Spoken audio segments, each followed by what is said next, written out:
हमने last session जो है इनवॉइस तक देखा था, multiple invoice, three way matching तक। अगर पिछले सेशन से रिलेटेड कोई भी सवाल है तो आप लोग पूछ सकते हैं, अदरवाइज हम आगे चलते हैं। लास्ट हमने क्या क्या किया था, मैं थोड़ा सा जस्ट एक ओवरव्यू। क्या हमने लास्ट टाइम परचेज प्रोसेसेस देखे थे, जिसमें कि परचेज ऑर्डर की टाइप्स थी, purchase order, header, line view, purchase order के स्टेटस, प्रोक्योरमेंट एंड सोर्सिंग के पैरामीटर्स, पे टू प्रोक्योर टू पे साइकिल देखा था कंप्लीट, इनवॉइस तक। पेमेंट नहीं देखी अभी, पेमेंट आगे चल के देखेंगे। परचेज ऑर्डर सिनेरियोस और फिर इनवॉइसिंग और मल्टीपल इनवॉइसेस देखी थी कि अगर दो डिलीवरी चलान है या दो से ज्यादा, एक से ज्यादा डिलीवरी चलान कितने भी हो सकते हैं, तो एक इनवॉइस भी क्रिएट हो सकती है और अलग अलग इनवॉइस भी क्रिएट हो सकती है। वो भी मैंने बताया था कि अगर एक इनवॉइस क्रिएट होगी तो कैसे क्रिएट होगी, और अगर अलग अलग क्रिएट करेंगे तो किस तरीके से क्रिएट करेंगे, ये चीजें भी बताई थी। और रिमेनिंग अगर कोई क्वांटिटी बच जाती है उस परचेज ऑर्डर में तो वो किस तरीके से कैंसिल होगी, वो भी मैंने आप लोगों को बताया था। और परचेज ऑर्डर के जो स्टेटसेस थे वो भी बताए थे कि किस तरीके से स्टेटसेस काम करते हैं, राइट? यस। ओके, आज हम थोड़ा सा आगे चलते हैं आरएफक्यू की तरफ। थ्री वे मैचिंग अगर दिखा दें आप एक नजर, छोटा सा ओवरव्यू दे दें। थ्री वे मैचिंग किस तरीके से होती है ये मैं आप लोगों को बता देता हूँ। देखिए ये एक परचेज ऑर्डर जो हमने परसों बनाया था, इसी को देख लेते हैं कि किस तरीके से थ्री वे मैचिंग होती है। देखिए यहाँ पे हमारी प्रोडक्ट रिसीट बनी हुई है और दो अलग अलग बनी हुई है, एक क्वांटिटी की एक बनी हुई है रिसीव क्वांटिटी, और एक क्वांटिटी की एक बनी हुई है रिसीव क्वांटिटी, राइट?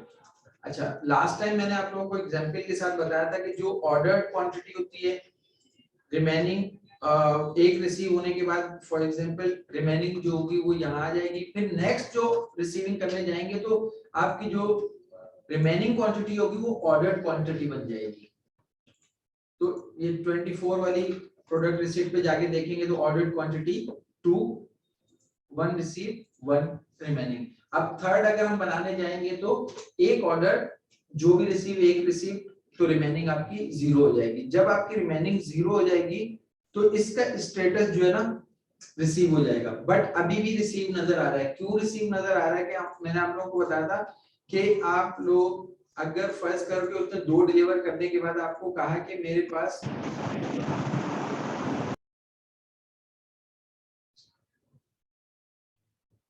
मेरे पास रिमेनिंग क्वांटिटी और नहीं है, तो आपकी रिमेनिंग क्वांटिटी आप कैंसिल कर सकते हैं, ठीक है?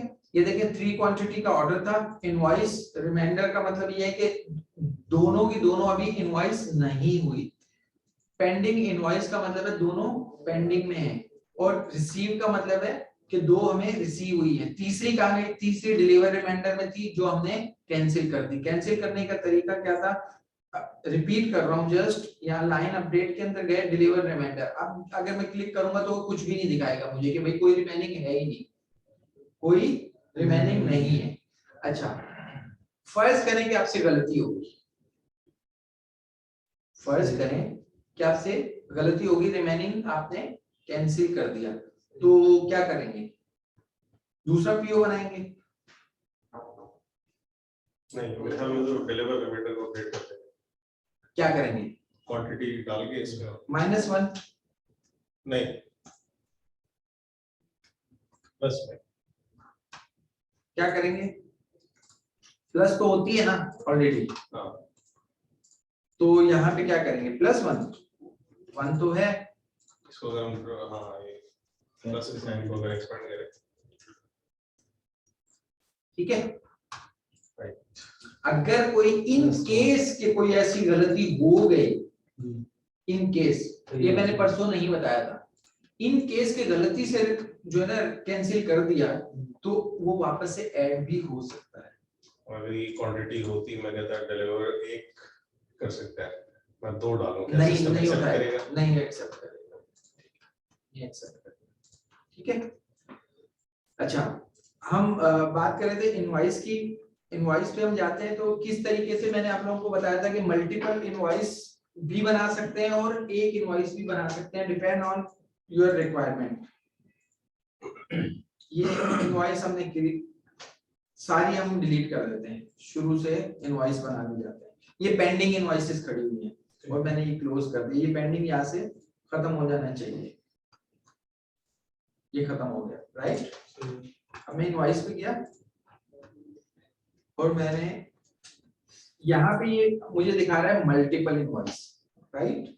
प्रोडक्ट रिसीप्ट जो दिखा रहा है डीसी, ये मल्टीपल दिखा रहा है। अब मुझे करना है एक अलग अलग इनवॉइस बनानी है। तो अलग अलग इनवॉइस बनाने के लिए क्या करना पड़ेगा आपको, मैच प्रोडक्ट रिसिप्ट, ये मैच प्रोडक्ट रिसिप्ट, इसके ऊपर क्लिक करना पड़ेगा, ठीक है। अब ये देखें दोनों सिलेक्टेड हैं। अगर आप यहाँ से डीसिलेक्ट ऑल कर देंगे तो ये ऑल डीसिलेक्ट हो गई, और अगर आपने एक सिलेक्ट किया तो एक सिलेक्ट हो जाएगा। अगर आपने यहाँ से सिलेक्ट ऑल लाइंस किया तो ऑल लाइन सिलेक्ट हो जाएगी, ठीक है। तो यहां से हमने कहा कि भाई मुझे सिर्फ और सिर्फ एक रिसिप्ट की इनवॉइस बनानी है, तो आप यहाँ से एक पे चेक लगाया आपने और ओके किया, तो ये आपको मैसेज भी देता है, match quantity does not balance with invoice quantity, do you want to update for all, okay. देखा ओके। तो ये यहाँ पे ये देखें लाइन के अंदर क्या लेके आ गया, एक क्वांटिटी, और यहाँ पे रिसिप्ट नंबर 23 लेके आ जाएगा। ये बात क्लियर है। और अगर मल्टीपल चाहिए कि भाई मैं माल रिसीव करता जा रहा हूं और वो इनवॉइस मुझे एक ही देगा, फॉर एग्जांपल आपने कहा यार मुझे 10 दिन तक आप माल डिलीवर करते रहो, जो मेरी ऑर्डर क्वांटिटी है 100 क्वांटिटी है, वो कह रहा मैं डेली की 10 आपको देता रहूंगा, ठीक है। डेली वो 10 देता रहा, आप रिसीव करते रहे, जैसे अभी हमने रिसीव की हुई है, पहले दिन भी 10 की, इस तरीके से 10 दिन, 10वें दिन जाके 100 कंप्लीट हो गई। तो उसने कहा कि भाई मेरी 100 कंप्लीट हो गई, ये मेरी 100 जो क्वांटिटी थी उसकी इनवॉइस एक इनवॉइस है। तो उस सूरत में आप क्या करेंगे कि आप यहां से ऑल सिलेक्ट कर लेंगे, ऑल सिलेक्ट कर लेंगे, तो जितनी भी इनवॉइसेस उसकी सॉरी डीसीज पेंडिंग होगी उसकी एक ही इनवॉइस बना देगा कंप्लीट। यहाँ पे ये देखें इसने 2 क्वांटिटी कर दी और इसने ये अमाउंट बता दिया और टोटल अमाउंट बता। अच्छा, ये बात तो हम कर रहे हैं सिर्फ और सिर्फ एक आइटम की, ये मल्टीपल आइटम्स भी हो सकते हैं, मल्टीपल लाइंस भी हो सकती हैं, कोई 2 4 5 10 15 20 मल्टीपल हो सकती हैं। Multiple item, multiple quantities, same item, multiple quantities, मतलब कुछ भी हो सकता है सिनेरियो, ठीक है। तो इनवॉइस नंबर आपका सिर्फ और सिर्फ मैंने कहा कि इनवॉइस नंबर जो है एक ही जनरेट होगा, तो यहाँ पे इस सूरत में एक ही इनवॉइस जनरेट हो जाएगी। ये बात क्लियर है।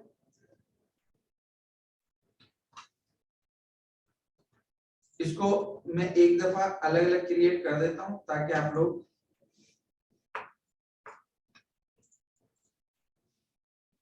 मैंने कहा 23 इनवॉइस का नंबर, और डिस्क्रिप्शन को लिखना चाहें तो लिख सकते हैं। अच्छा, ये ड्यू डेट क्यों ये 23 क्यों उठा रहा है, लास्ट टाइम भी मैंने आप लोगों को बताया था कि अगर पेमेंट टर्म्स के अंदर डिफाइन है उसके नंबर ऑफ डेज, के नंबर ऑफ डेज 15 या 30 या 45 कितने नंबर ऑफ डेज हैं, तो उस उतने डेज के बाद वो ड्यू करेगा, ठीक है। तो ये 24 आज अगर हम पोस्ट करने जा रहे हैं तो 23 को ये 30 डेज ऐड करके 23 को ये ड्यू कर रहा होगा। अच्छा, ड्यू का मतलब क्या होता है कि ये एजिंग में नहीं दिखाएगा, 1 महीने तक एजिंग में नहीं दिखाएगा, आफ्टर ड्यू डेट एजिंग में ऐड करके दिखाएगा। ये क्लियर है। आप जस्ट ये आपने सिलेक्ट किया, उसके बाद आपने यहां से पोस्ट कर दिया,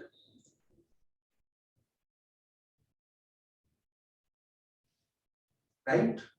एक इनवॉइस क्रिएट हो गई, स्टिल एक इनवॉइस, एक डीसी हमारी अभी भी बाकी है। इसमें हमने 3 वे मैच कैसे किया है इसको, मैं बताता हूँ। देखिए, order quantity, received quantity, invoice quantity. This is called three way matching. हमारी कंप्लीट जो मैं आपको यहाँ पे लाइन भी दिखा रहा था कि यहाँ से जनरल के अंदर ये लाइन क्वांटिटीज में आपको सब चीजें बता रहा होता है कि भाई कितना मेरा ऑर्डर था। ये देखें हम, अब आप एक और सिनेरियो देख लें कि 3 ऑर्डर था, ठीक है, 2 रिसीव हुआ, 2 में से एक इनवॉइस हो गया, एक अभी इनवॉइस पेंडिंग में है, मेरे इनवॉइस रिमाइंडर है, और एक अभी इनवॉइस पेंडिंग है, एक मेरा डिलीवर रिमाइंडर है। यानी कि एक ही पीओ पे रहते हुए तमाम सिनेरियो स्कैटर हो रहे हैं यहाँ पे कि भाई हमारी 3 क्वांटिटी थी, किस तरीके से हमारी एक इनवॉइस हो गई है, एक अभी इनवॉइस रिमाइंड। अच्छा, इस डिलीवर रिमाइंडर का मैं अब पहले दूसरा इनवॉइस कर दूं, देन फिर मैं आप लोगों को बताता हूं कि किस तरीके से वो स्टेटस चेंज होगा उसका। अब जब दोबारा आप क्लिक करके इनवॉइस पे जाएंगे तो एक इनवॉइस डीसी बाकी थी, तो इसलिए वो उसने वही डीसी उठा ली। अगर ये डीसी ज्यादा होती तो फिर वो मल्टीपल उठा रहा होता। इसको भी आपने यहां से पोस्ट कर दिया। अच्छा, एक और चीज, ये तो था same purchase order multiple DCs, but आप मल्टीपल परचेज ऑर्डर की भी एक इनवॉइस बना सकते हैं। मल्टीपल परचेज ऑर्डर्स हैं, 2 परचेज ऑर्डर हैं, 3 परचेज ऑर्डर हैं, तो 3 परचेज ऑर्डर की भी एक इनवॉइस बना सकते हैं।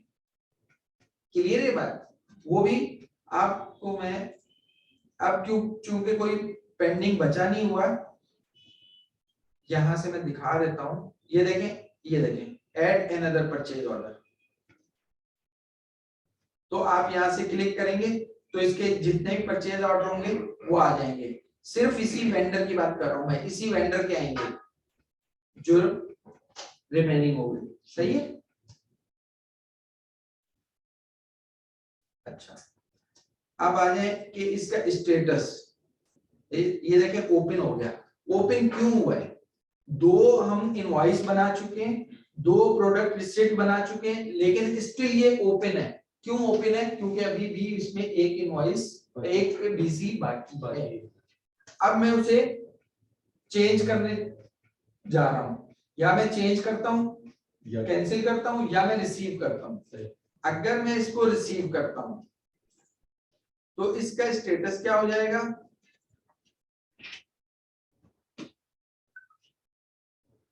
अगर मैं इसको रिसीव करता हूं तो इसका स्टेटस क्या हो जाएगा देख लें। और इसका जो रिफ्लेक्शन है, इसका स्टेटस हो गया रिसीव्ड। रिसीव मींस के तमाम की तमाम क्वांटिटी हमने रिसीव कर ली, राइट। अच्छा, इसका दूसरा जो इंपैक्ट है वो भी मैं आप लोगों को दिखा देता हूं, जो कि फाइनेंस एंड के लिए होता है। वो स्पेशली आप पेबल में जाते हैं, पेबल के अंदर परचेज ऑर्डर, इसमें आ रहा होता है purchase order received but not invoiced. ये वो परचेज ऑर्डर होते हैं जो कि रिसीव्ड स्टेटस पे होते हैं बट इनवॉइस नहीं होते हुए होते हैं। तो इस पे हम क्लिक करेंगे तो हमें इसमें वो परचेज ऑर्डर नजर आ जाएगा, ये रहा कि भाई ये रिसीव हो गया है बट इनवॉइस नहीं हुआ। आप इसके अंदर खोल के देखेंगे तो आपको पता चलेगा कि इसकी तो ऑलरेडी 2 इनवॉइसेस बनी हुई है, बट एक ऐसी डीसी है जिसकी इनवॉइस नहीं बनी। ये देखिए पूरी हिस्ट्री बनती चली जाती है, ठीक है। तो फिर आप यहां से इसको भी आप इनवॉइस कर सकते हैं। फाइनेंस वाले को कोई गर्ज नहीं कि वो प्रोक्योरमेंट के मॉड्यूल में जाए और ढूंढे कि भाई किसको मैंने रिसीव करना है, किसको नहीं करना, इनवॉइस करना है। तो ऑटोमेटिकली वो इस स्क्रीन पे उसे नजर आ रहा होता है कि भाई आपका ये परचेज ऑर्डर कंप्लीट हो गया, तो इसको इनवॉइस करना है, ठीक है। इसको भी हम इनवॉइस कर सकते हैं। अच्छा, ये पेंडिंग इनवॉइस जो खड़ी रहती है, ये जब हम एक दफा क्रिएट कर लेते हैं तो वो खड़ी हो जाती है पेंडिंग, लेकिन उसका कोई ऐसा मसला नहीं है। अगर आप डिलीट भी कर देंगे तो कोई इश्यू नहीं है, ठीक है।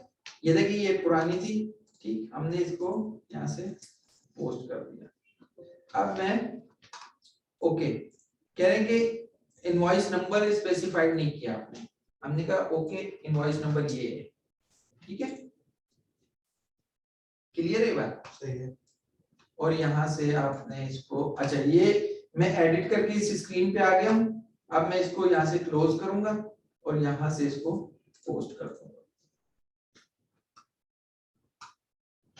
राइट। ये अब इसका स्टेटस हो गया कंप्लीट, और यहाँ से जब आप रिफ्रेश करेंगे इसको तो ये यहाँ से चला जाएगा, सही। हम वापस से अपने प्रोक्योरमेंट एंड सोर्सिंग में आ जाते हैं, ठीक है। अच्छा ये डिफरेंट किस्म के स्टेटस है, परचेज ऑर्डर नॉट सेंड, वो स्क्रीन कि कौन से परचेज ऑर्डर है जो सेंड नहीं हुए, वो चीजें यहाँ नजर आ रही होती हैं। Purchase order without confirm delivery date, जिसकी डिलीवरी डेट कंफर्म नहीं होती वो यहाँ नजर आ रहे होते हैं, ठीक है। और ये नाम से ही पता चल रहा है, purchase order of type general, general type अगर किसी परचेज ऑर्डर की तो वो यहाँ नजर आ जाएंगे, जो हम बात कर रहे थे पहले कि परचेज ऑर्डर की टाइप्स के अंदर जनरल टाइप होता है, परचेज ऑर्डर होता है, रिटर्न टाइप होता है, रिटर्न ऑर्डर। उसके बाद है plan purchase order. Plan purchase order क्या होते हैं? Just like purchase requisition, just like purchase requisition. Plan order का मतलब ये होता है कि आप पहले से परचेज ऑर्डर बना के रख लेते हैं, जो कि इशू नहीं करते, कन्वर्ट नहीं करते परचेज ऑर्डर में, एक्चुअल परचेज ऑर्डर में कन्वर्ट नहीं करते, ठीक है। वो प्लान परचेज ऑर्डर होते हैं। ये फिर जैसे कि रिक्वायरमेंट होती है कि आपने अपने, मुझे अगले महीने चाहिए, तो आपने अपने प्लान ऑर्डर बना के यहाँ पे रख लिए और बाद में जाके परचेज ऑर्डर में कन्वर्ट कर दिए।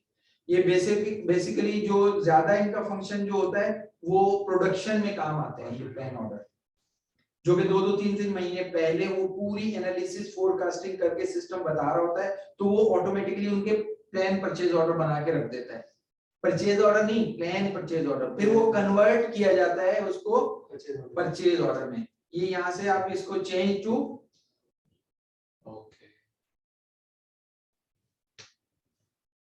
परचेज ऑर्डर, प्रोडक्शन ऑर्डर, ये समझ रहे हैं, यहाँ से चेंज।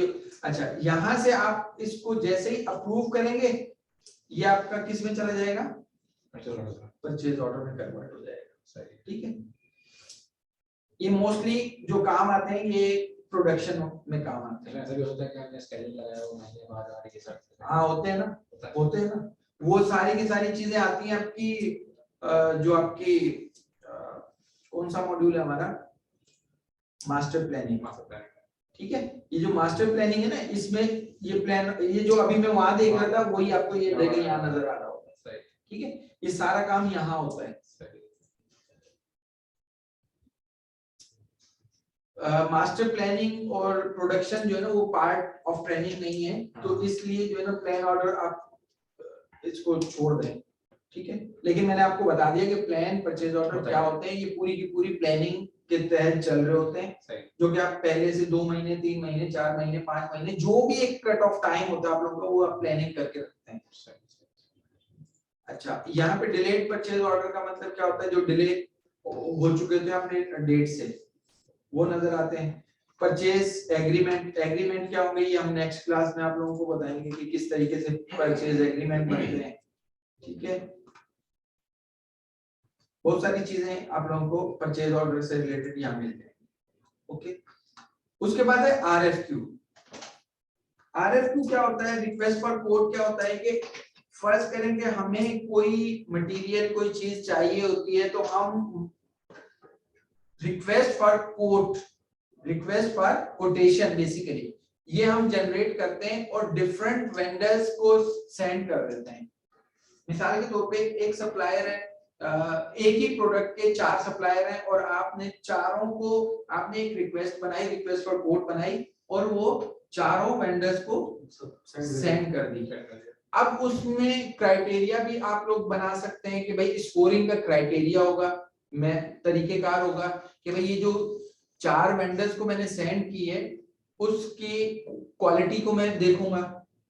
ये मैं आप आगे चल के मैं बताऊंगा, थोड़ा सा मैं डेमो दे रहा हूँ कि मैं उसकी क्वालिटी देखूंगा प्रोडक्ट की कि क्या क्वालिटी मुझे वो प्रोवाइड कर रहे हैं, वेंडर की रेटिंग देखूंगा मार्केट में, उसकी क्रेडिबिलिटी क्या है, ठीक है। डिलीवरी टाइम में देखूंगा कि कितने टाइम में वो डिलीवर करके दे रहा है, प्राइसिंग देखूंगा कि प्राइस जो है वो कम से कम प्राइस मुझे कौन सा वेंडर दे रहा है और अच्छी से अच्छी क्वालिटी कौन सा वेंडर दे रहा है। तो ये नीड बेस होती है, ये जो स्कोरिंग क्राइटेरिया होता है ये हर कंपनी की और हर वेंडर वाइज और हर प्रोडक्ट वाइज अलग अलग होते हैं। एक ही स्कोरिंग क्राइटेरिया ऑल प्रोडक्ट के लिए या ऑल वेंडर्स पे एप्लीकेबल नहीं होता। वो डिपेंड करता है कि आपने किस वेंडर से क्या चीज ले रहे हैं, तो उसकी स्कोरिंग क्राइटेरिया आपने क्या रखना है, क्वांटिटी बेस्ड रखना है, क्वालिटी बेस्ड रखना है, 2 भी रख सकते हैं, 4 भी रख सकते हैं। ये सारी की सारी चीजें आपके अपने हाथ में होती हैं, आप बना सकते हैं स्कोरिंग। ठीक है, एक स्टैंडर्ड स्कोरिंग भी बना सकते हैं आप लोग। इस स्टैंडर्ड स्कोरिंग आपने एक दफा बना दी, उसके बाद आप उससे कॉपी भी कर सकते हैं। देखें 1000 टाइप्स की वेंडर्स हैं और थाउजेंड्स टाइप की जो है वो प्रोडक्ट्स हैं। तो आपने क्या किया कि 50-60 जो स्टैंडर्ड की जो स्कोरिंग मेथड होगा वो आपने एक दफा क्रिएट करके रख ली। फिर जब आप आरएफक्यू क्रिएट करने जाएंगे, जिस नेचर की प्रोडक्ट आप लेंगे और जिस नेचर का वो वेंडर होगा वैसा ही स्कोरिंग क्राइटेरिया आप वहां से जो आपने पहले बनाया हो वहां से सिलेक्ट कर लेंगे कि भाई ये वाला क्राइटेरिया, क्योंकि जरूरी नहीं है कि वो सारे के सारे क्राइटेरिया उस पर एप्लीकेबल हो सकता है 2 एप्लीकेबल हो सकता है 4 एप्लीकेबल हो। और इन केस कोई ऐसा वेंडर और ऐसी प्रोडक्ट आ गई जो कि ऑलरेडी आपने जो डिफाइन किए हुए हैं उनमें उस स्कोरिंग मेथड जो स्कोरिंग क्राइटेरिया आपने बनाया है उसमें वो है ही नहीं, तो आप मजीद वहां पे भी क्रिएट कर सकते हैं बैक एंड पे और फ्रंट एंड पे लाइव भी क्रिएट कर सकते हैं। मैं आप लोगों को दोनों तरीके बता दूंगा कि किस तरीके से क्रिएट होगा। ठीक है, राइट। और रिक्वेस्ट फॉर कोड हमने यहाँ पे क्लिक किया, ठीक है।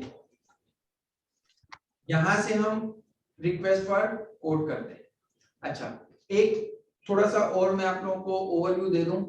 2 तरीके कार होते हैं कि एक देखिए यहाँ पे लिखा हुआ है परचेज ऑर्डर, परचेज रिक्वेजिशन, और यहाँ पे लिखा हुआ है परचेज ऑर्डर। 2 तरीके होते हैं।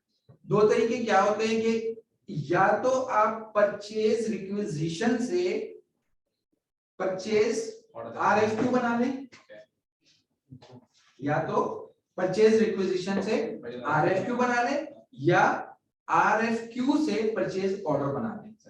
ये डिपेंड करता है कि हमारी नीड पे।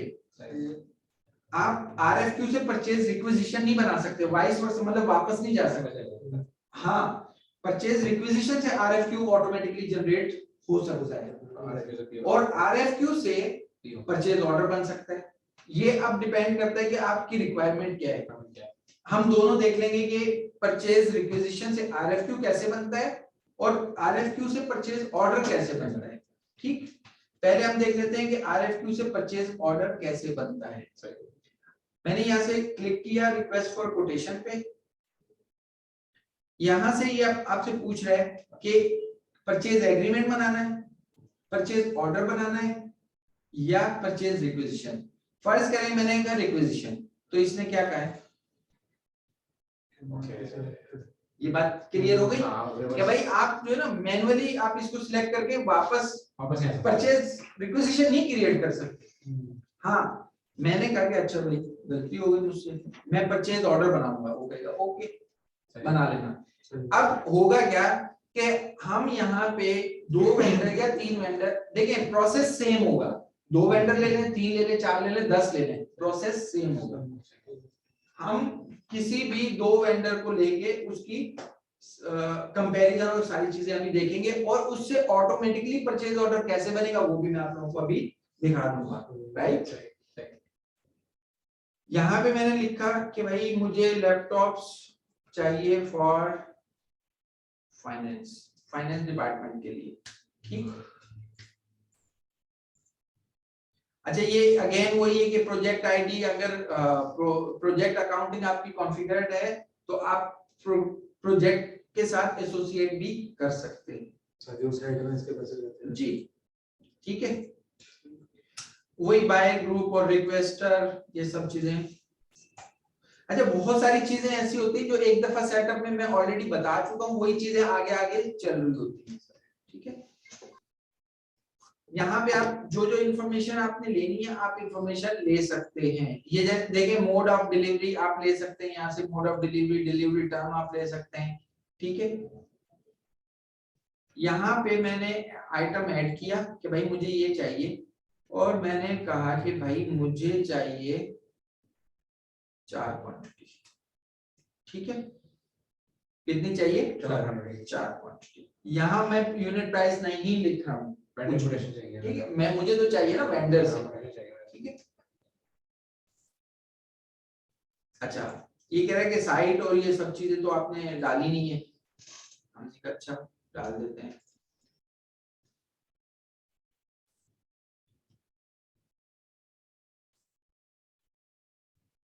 हमने यहाँ से सिलेक्ट कर लिया, ठीक। इन्वेंट्री डायमेंशन मांगता है, इन्वेंट्री डायमेंशन मतलब आपको वो रिसीव कहाँ होगा, ठीक है। उसके बाद ये जनरल इंफॉर्मेशन जो ऊपर जो फील्ड आ रही है मुख्तलिफ, उसमें आप डाल सकते हैं डिलीवरी डेट आपको कब चाहिए ये आप बता सकते हैं रिक्वेस्टर को, वेंडर को कि भाई मुझे इस तारीख को चाहिए होती है, ठीक है। ये आपने लाइन नंबर बता दिया, 10 पे लैपटॉप चाहिए, 4 क्वांटिटी चाहिए मुझे, ठीक। उसके बाद आप वेंडर ऐड करेंगे, वेंडर किस तरीके से ऐड करेंगे, आपने यहाँ से ऐड का बटन प्रेस किया और यहाँ से एक मैंने ये वेंडर सिलेक्ट कर लिया और एक मैंने और वेंडर सिलेक्ट कर लिया जो हमारा वेंडर है, जो अभी हमने क्रिएट किया, ठीक है, राइट। कोई कंट्रोल एस, ये 2 वेंडर का क्रिएट कर लिया हमने, ठीक है। अच्छा ये एड्रेस वगैरह अगेन वही साइट वेयर हाउस आप ये बता सकते हैं इसको वेंडर वाइज। तो भाई मुझे जो है वो यहाँ चाहिए, मैंने कहा सब जगह अपडेट कर दो, ओके, ये सब जगह ऑटोमेटिकली उसने अपडेट कर दिया, क्लियर। उसके बाद हमने कहा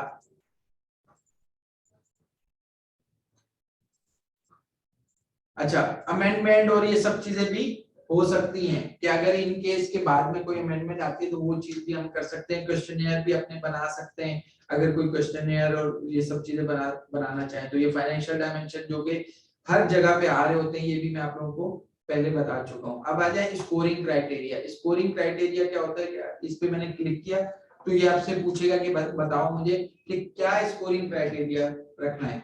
मैं अभी आप लोगों को बताया था कि अगर आपने पहले से स्कोरिंग क्राइटेरिया बनाया हुआ है तो आप वहां से कॉपी कर सकते हैं, वहां पे कोई फर्क नहीं पड़ेगा।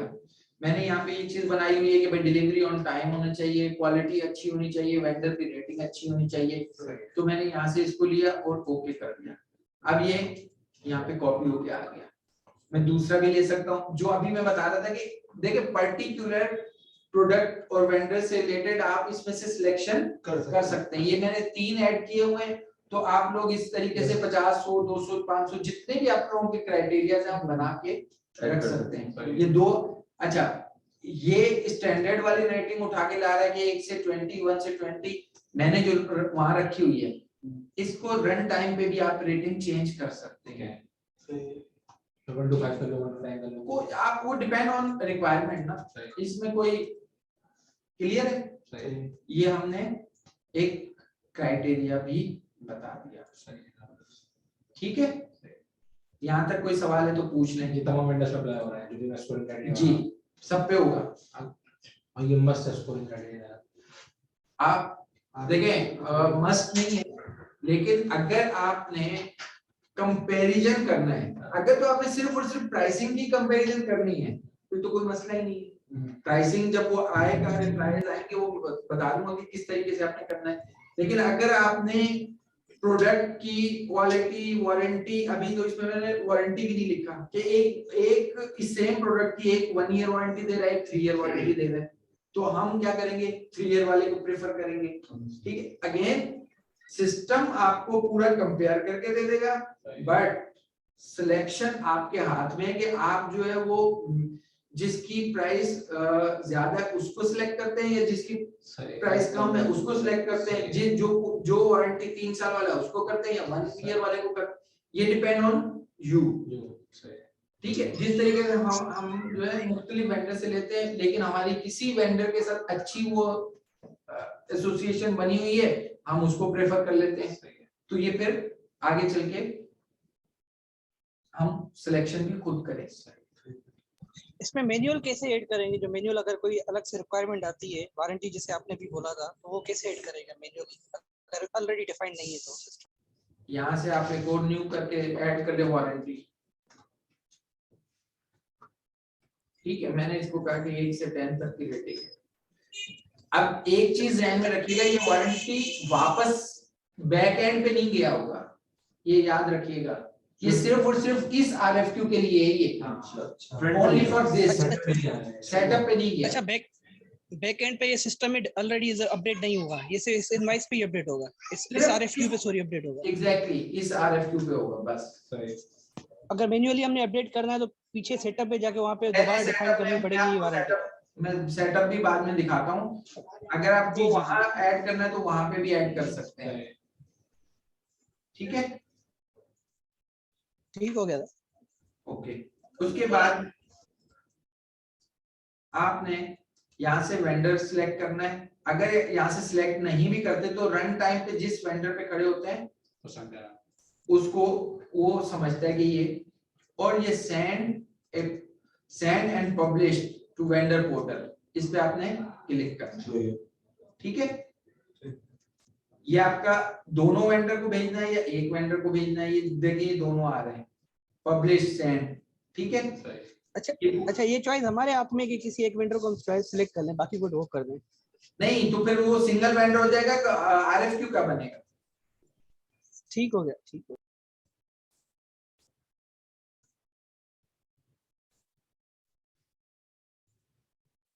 ठीक है, यहां से आपने इसको सिलेक्ट किया और ओके प्रेस कर दिया। ठीक है, यह अब आपका सेंड हो गया। अच्छा, स्टेटस मैं आपको बता देता हूं, जब आप RFQ क्रिएट करेंगे तो हमेशा एक RFQ के 2 स्टेटस नजर आ रहे होते हैं, lowest status and highest status. ठीक है, जब आप क्रिएट करते हैं तो मुख्तलिफ जो स्टेटस है, पहला जो स्टेटस होता है वो क्रिएटेड स्टेटस होता है। ठीक है, और लोएस्ट स्टेटस और हाईएस्ट स्टेटस में फर्क क्या है? जब आप किसी एक वेंडर को RFQ सेंड करते हैं तो एक हाईएस्ट स्टेटस जो है वो आपका सेंड हो जाएगा, और इसी तरीके से जब आप दूसरे वेंडर को सेंड करते हैं तो दूसरा स्टेटस भी सेंड हो जाएगा। अब हम आगे, अभी आपको पहले मैं इस स्टेटस को समझाऊंगा जब इसके रिप्लाईज आएंगे। हम एक वेंडर ने जब रिप्लाई दिया होगा, मैं वो इंसर्ट करता हूं तो फिर आपको स्टेटस क्लियर समझ में आ जाएगा कि अच्छा एक वेंडर ने जब रिप्लाई दिया तो मेरा एक स्टेटस चेंज हो जाएगा, एक चेंज नहीं होगा। वो अभी हम देख लेते हैं किस तरीके से। जो वेंडर को क्या है, इसमें हमने वेंडर डिटेल भरते हुए जो ईमेल एड्रेस दी थी, ये उसको ऑटो उठा के चला जाएगा। बेसिक मैं बताता हूँ, देखिए मैं क्लियर कर देता हूँ कि देखिए हम पाकिस्तान में, ठीक है, बट फॉरेन कंट्रीज में क्या होता है कि हमने वेंडर को पोर्टल दिया होता है। ठीक है, हमारा जो है ना, हमारे एप्लीकेशन का, हमारी ERP का उनके पास पोर्टल होता है। जब वो सेंड करेंगे तो उनके पास ईमेल जनरेट होगी कि भाई आपके पास एक RFQ आया है, वो हमारा पोर्टल ओपन करेगा, उस पे अपने रिप्लाईज खुद डाल दे। तो वो जो पब्लिश है ना, सेंड एंड पब्लिश, इसका मतलब ये है कि वो वेंडर पोर्टल पे जाके पब्लिश हो जाए। जिस तरीके से एम्प्लॉय सेल्फ सर्विसेज का पोर्टल होता है, इसी तरीके से वेंडर पोर्टल होता है, कस्टमर पोर्टल भी होता है, सब होता है। कस्टमर पोर्टल पे वो ऑर्डरिंग कर रहे होते हैं, वेंडर पोर्टल पे वो अपने रिप्लाईज RFQ वगैरह रिसीव करके अपने वो, उन्हें कोई मैनुअल ईमेल करने की जरूरत नहीं है, उसी पे वो रिप्लाई कर देता है कि भाई मेरे ये रेट होंगे, ये वारंटी होगी, इतने टाइम में मैं दूंगा। समझ रहे हैं? मतलब सारी चीजें वो ऑटो में फिर हमारे सिस्टम में अपलोड हो जाएगा वहाँ पे डेटाबेस के अंदर। जी जी बिल्कुल ऐसा ही। सही है। तो इसका मतलब कि जहाँ पे हमारा वेंडर पोर्टल अवेलेबल नहीं है वहाँ भी RFQ को फीचर यूज नहीं कर सकते। फिर नहीं कर सकते हैं, ये RFQ जैसे बना है ना, इसको हमने जो है वो PDF में निकाल के और उनको दे दिया कि भाई मुझे जो है ना इसके रेट दे दो। ओके। जब वो रेट देता है, या दूसरा तरीका आजकल जो WhatsApp पे आपने उसको कहा कि यार ये लैपटॉप है मुझे इसके रेट दे दो, उसने ऑफिशियली एक आपको WhatsApp पे कोटेशन भेज दी, उसमें वारंटी भी लिख दी। वो जो कोटेशन भेजी है उसने, उसको देखते हुए आपने इसमें अपडेट किया कि भाई इसने ये रेट दिया है, सही है। ठीक है, इतनी वारंटी का है इसने, ये सब चीजें इसके अंदर। वो कोटेशन उसकी हम फिर मैन्युअल अपडेट करेंगे सिस्टम में। ऑब्वियसली बात है, मैनुअल डालना पड़ेगा ना, या तो आप उसके साथ पोर्टल लिंक करवा दें या फिर आप मैनुअल आप उसके रेट एंटर करेंगे। अभी भी तो ऐसा होता है ना कि आप मार्केट से जब लेते हैं तो वो 2-3 ही कोटेशन को आपस में मैच करके एक एक्सेल बनाते हैं कि भाई किसने क्या दिया है, कंपैरिजन बनाते हैं, तो वो कंपैरिजन सिस्टम बना के देगा आपको। आप बजाय एक्सेल पे लिखने के आपने डायरेक्ट सिस्टम में लिख कर RFQ बना दिया। मतलब वेंडर को तो इजी व्हाट्सएप लगता है ना, व्हाट्सएप पे कोटेशन हमें इजीली वहां से भेज देता है, फिर यहाँ से सिस्टम में अपडेट करना हमें खुद पढ़ना पड़ता है ताकि सिस्टम में सिस्टमेटिकली अपडेट हो जाए चीजें सारी। ऐसा ही है, ठीक है। अच्छा ठीक है सर। आप अगर यहाँ पीछे से देखेंगे तो यहाँ पे भी आपको इंटर रिप्लाईज नजर आ रहा है, और अगर आप इसको एंटर करके डबल क्लिक करके अंदर आ जाएंगे तो यहाँ पे भी आपको एंटर रिप्लाईज नजर आ रहा है, ठीक। अच्छा, रिप्लाई अगेन इस पे मैंने क्लिक किया और यहाँ पे इंटर रिप्लाई किया, तो अब आपको वो दिखा देगा कि भाई मैं ये देखें कि मैं उस्मान एंड सन्स का रिप्लाई डालने जा रहा हूँ। सही है।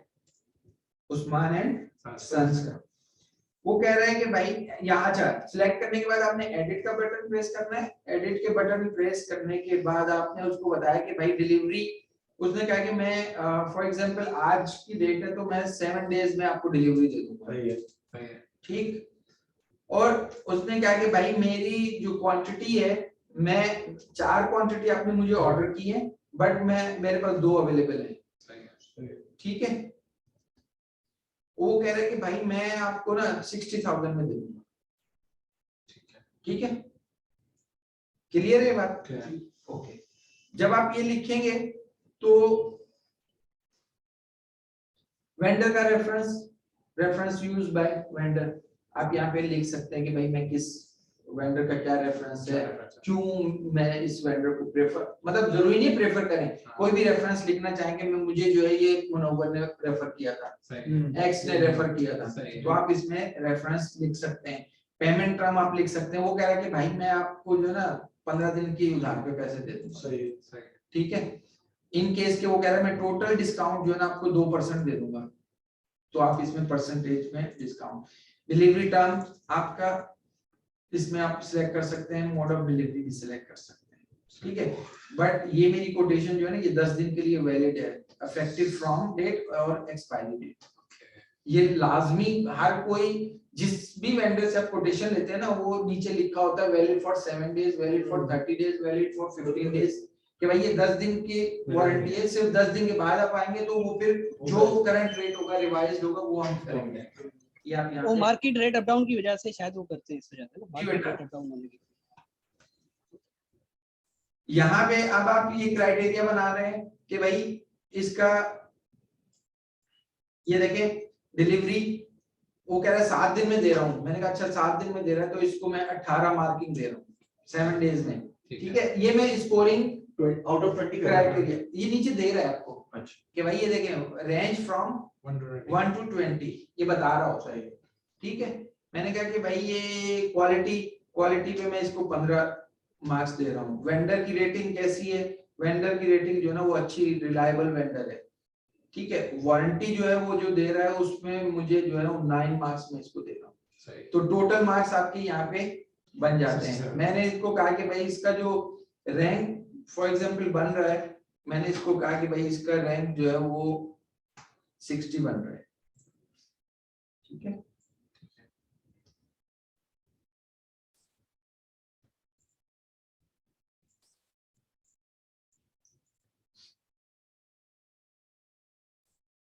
अगर कोई क्वेश्चनियर होता तो वो भी आप यहाँ पे फिल कर रहे होते। ये सब चीजें करने के बाद आपने इसको क्लोज कर दिया, नॉट एक्सेप्ट, जस्ट मैंने क्लोज कर दिया। ठीक, अब मैं आ गया दूसरे वेंडर पे और मैंने इसके रिप्लाईज डाले। भाई जितने वेंडर्स होंगे उनके रिप्लाईज डालने पड़ेंगे। मैंने इसको कहा कि भाई ये जो मुझे डिलीवरी दे रहा है ये कह रहा है कि एडिट करने के बाद हमने कहा कि डिलीवरी दे रहा है, मुझे कह रहा है कि मैं 3 दिन में दे दूंगा आपको, 28 मंडे को दे दूंगा। ठीक, ये कह रहा है मैं 4 क्वांटिटी पूरी दे दूंगा, मेरे पास सारी मौजूद है। ये कह रहा है कि मैं 55,000 में दे दूंगा आपको, राइट? नहीं, जरूरी नहीं है, बाद में हो सकता है कि कोई वारंटी में कोई मसला आ जाए कि वो कहे भाई मैं वारंटी नहीं दे रहा हूँ, कोई भी मसला आ सकता है, कोई ऐसा नहीं है। इसमें आप ये कह रहे हैं कि भाई मैं फॉर एग्जांपल 10 दिन की उधार दे रहा हूँ, ये वेंडर रेफरेंस आप डाल दें इसके अंदर। स्कोरिंग क्राइटेरिया मैंने कहा कि भाई ये डिलीवरी जो है वो इसमें 20 मार्क्स दे रहा हूँ इसको। क्वालिटी जो है ये मुझे दे रहा है 18।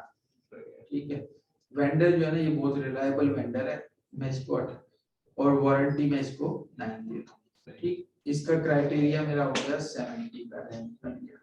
ठीक, और इसको भी हमने क्लोज कर दिया, राइट? जब आप क्लोज कर देंगे तो ऑटोमेटिकली कंपेयर रिप्लाईज का बटन इनेबल हो जाएगा। डबल क्लिक करके आप इसको अंदर से जाके भी देख सकते हैं, कंपेयर रिप्लाईज। जब आप इस पे क्लिक करेंगे तो ये आपको पूरी रैंकिंग और ये सारी चीजें बता रहा होगा, रिप्लाईज आपके कंपैरिजन बना के दे रहा होगा कि भाई इसकी रैंक 60 बन रही है, इसकी 70 बन रही है, इसका स्कोर 67 बन रहा है, इसका 75 बन रहा है।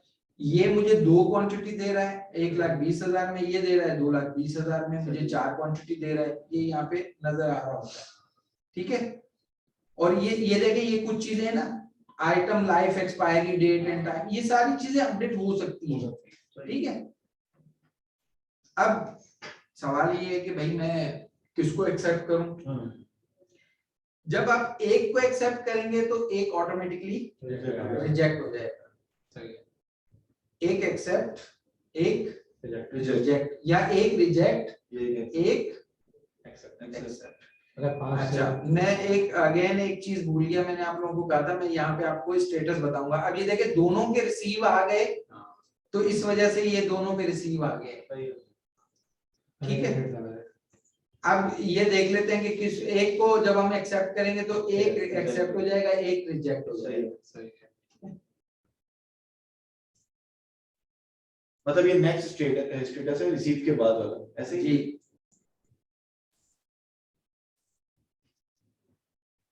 अब करना क्या है, इस वेंडर को देना है या इस वेंडर को देना है। मैंने कहा भाई हम इस वेंडर को, जब आप इस वेंडर को सिलेक्ट करेंगे तो उसकी लाइन भी ऑटोमेटिकली सिलेक्ट हो जाएगी। ठीक है, अगर इसकी डिटेल देखनी है तो इस पे क्लिक करके देख सकते हैं। और हमने इसको सिलेक्ट करके इसको एक्सेप्ट कर लिया। ठीक है, ये आपको रिटर्न भी हो सकता है सर, बता रहे हैं जी, रिटर्न हो सकता है ना। रिटर्न हो सकता है कि भाई आपने जो है ना रेट ज्यादा दे दिए, ये आप जरा चेंज कर दो, वो चेंज करके वापस। अमेंडमेंट जो अभी हम बात कर रहे थे ना, वो रिटर्न के बाद फिर दोबारा अमेंडमेंट आएगी उसकी कि भाई पहले उसने क्या दिया था, बाद में उसने क्या दिया, इस तरीके। हमने सिलेक्ट किया, ये आपको सारी चीजें बता रहा है कि भाई 4 क्वांटिटी ये इतने की। ठीक, अब थोड़ा सा जो नोटिफिकेशन आएगा उस पर नजर रखिएगा। जब हम इसको ओके करेंगे तो ये परचेज ऑर्डर हमारा 1044 हैज बीन क्रिएटेड। ठीक, और इसको देखना हो तो यहीं से आप इसको क्लिक करके अब आपको उस परचेज ऑर्डर में जाके कोई चीज भी नहीं करनी, ऑटोमेटिकली पूरा परचेज ऑर्डर बन गया, कंप्लीट। क्लियर है बात? अच्छा, एक चीज मेरा ये था कि जब हम रैंकिंग दे रहे हैं और उसके मार्क्स दे रहे हैं तो ये हम परचेज प्रोडक्ट डिलीवर होने के बाद दे रहे हैं वेंडर का या उससे पहले दे रहे हैं? क्योंकि हम रैंकिंग के RFQ RFQ मतलब कोटेशन पे दे रहे हैं, वो आपको लिख के देगा ना, मैं इतनी वारंटी दूंगा, इतने दिन में डिलीवरी दूंगा, ये मैं क्वालिटी दूंगा आपको। मतलब हम डॉक्यूमेंटेशन पे Obvious है। मार्क्स दें। ओके, दो चीजें हो सकती है, दूसरी चीज ये हो सकती है कि वो आपको डेमो करवा के सैंपल सैंपल भी दिखा रहा है आपको, ओके, ये भी हो सकता है। ये मतलब ये डिपेंड ऑन योर रिक्वायरमेंट कि भाई वो डेमो लेके आ गए, यहाँ पे सैंपल लेके आ गए कि भाई मैं ये चीज दूंगा आपको, सही है। तो उस बेस पे आपने जो है ना क्राइटेरिया अपना जो टेस्ट बेस पे सारी क्राइटेरिया उसका सेट कर लिया और उसको स्कोरिंग दी। ठीक, ये आपका परचेज ऑर्डर कंप्लीट बन गया। अब इस परचेज ऑर्डर में हर चीज ऑटोमेटिकली उठ के आ गई है। अब आप लोगों को इसमें कोई चीज चेंज करने की जरूरत नहीं है। देखिए साइट वेयर हाउस हर चीज खुद उठ के आई है।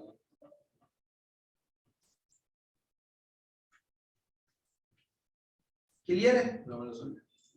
और अब आप जाके इसका स्टेटस भी देख लें ताकि आपको पता चल जाए।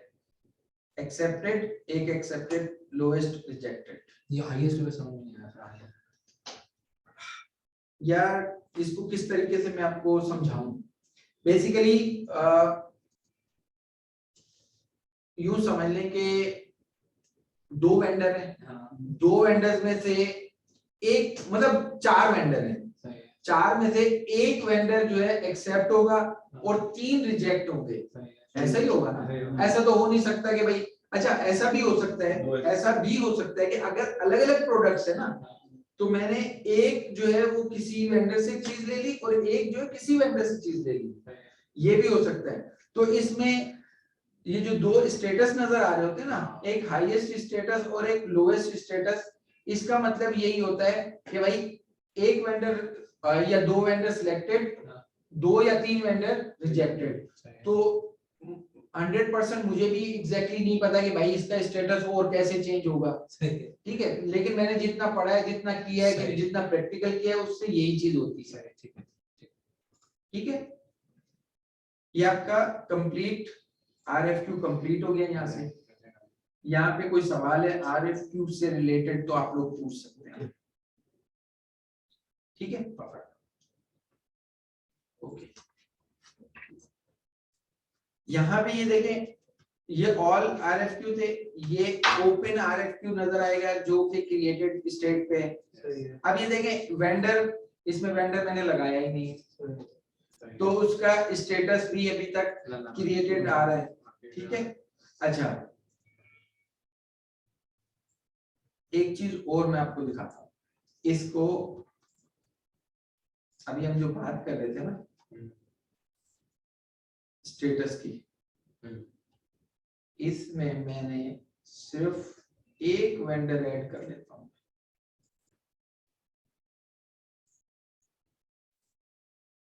ये देखिए सिंगल वेंडर, ठीक है। अब सिंगल वेंडर जब आ जाएगा तो इसमें हम एक आइटम 5 क्वांटिटी हमने ऐड की और यहाँ पे इसको सेंड कर दिया। ठीक है, एक कोई has been sent। देख रहे हैं, अब एक ही वेंडर है इसमें सिंगल, लेकिन उसके स्टेटस दोनों चल रहे हैं। ठीक, अच्छा अब आ जाए आगे कि उसका हम बाहर से भी सारे काम कर सकते हैं। रिप्लाई आया और हमने कहा कि भाई ये मुझे एडिट, ये मुझे 2 क्वांटिटी 60 के 1000 से दे रहे। ठीक, सही है। मुझे लग रहा है ये यूनिट और पैसा कम हो गया हाईएस्ट लेवल से कि हम कितनी इंपोर्ट करते हैं और यहीं से हमने इसको एक्सेप्ट कर लिया। ठीक, ये परचेज ऑर्डर भी बन गया। सही है। अब आप यहाँ पे देखें कि इसका दोनों का स्टेटस एक्सेप्टेड। ठीक है, सही तो अब क्योंकि इसके था ही एक, तो इसलिए दोनों एक्सेप्टेड दे रहा है, लोएस्ट भी हाईएस्ट भी। सही है। अगर मल्टीपल होते तो एक रिजेक्ट एक एक्सेप्ट। सही है। अच्छा अब ओपन ऑर्डर में नजर नहीं आएगा कोई RFQ क्योंकि वो कंप्लीट हो गया। सेंड रिक्वेस्ट फॉर कोटेशन, ये और रिप्लाईज के अंदर आपको ये चीजें नजर आएंगी कि जिसने जितने भी इधर केस आईडी, ये पहले केस आईडी थी उसने, ये 2 वेंडर थे, ठीक है, ये दूसरा केस आईडी 4 पे 2 वेंडर थे, उसने क्या चीज यहाँ पे आ रहा होता है ना आगे स्टेटस पे, अगर आप देखेंगे ना कि भाई कौन क्या एक्सेप्ट क्या रिजेक्ट, तो ये आगे सारी डिटेल चल रही होती है, ठीक है। ये डॉक्यूमेंट से हम क्या देख सकते हैं? कुछ भी अटैच कर दें, वो कोटेशन जो भेज रहे हैं ना वो भी अटैच कर दें कि भाई इस वेंडर ने ये कोटेशन भेजी है मुझे, कोई email भेज वो सकता से है। ईमेल भेज सकता है, कोटेशन भेज सकता है, फाइल भेज सकता है, कुछ भी भेज सकता है, आप यहाँ पे जाके इसको अटैचमेंट कर दें, उसी कंडीशन में इसकी- है जो वाला वो। इसकी फाइल आपने यहाँ पे उसको ये ओपन हो गया और आपने पर्टिकुलर फाइल को उठाया और अटैच कर दिया, जिस लाइन पे आप खड़े होके जो चीज अटैच करेंगे वो उसी लाइन पे नजर आएगी आपको। और इवन ये कि नोट भी लिख सकते हैं आप, आपने कहा कोई फाइल नहीं भेजी उसने, ये मैं डिलीट कर देता हूँ यहाँ से, और मैंने कहा कि उसने जो है ना नोट भेजा, नोट आप इसके अंदर डिस्क्रिप्शन वगैरह लिख सकते हैं, सही है। ठीक है, क्लियर। अब आ जाए परचेज रिक्वेजिशन पे। आज हम थोड़ा सा फास्ट चल रहे हैं क्योंकि मुझे वर्कफ्लो का जो सेटअप है वो कंप्लीट करवाना है। सर एक दो बात है, एक तो ये जो आप बता रहे थे कि वारंटी वाला जो था उसका सिर्फ उस आरएफक्यू पे इम्पैक्ट था, वो सेटअप पे पीछे नहीं से बनता है। हाँ सॉरी, ये प्रोक्योरमेंट एंड सोर्सिंग, ये सेटअप के अंदर ये आपका जो रिक्वेस्ट फॉर कोट है ये सेटअप है, सेटअप के अंदर है ये रिक्वेस्ट फॉर कोट, इसमें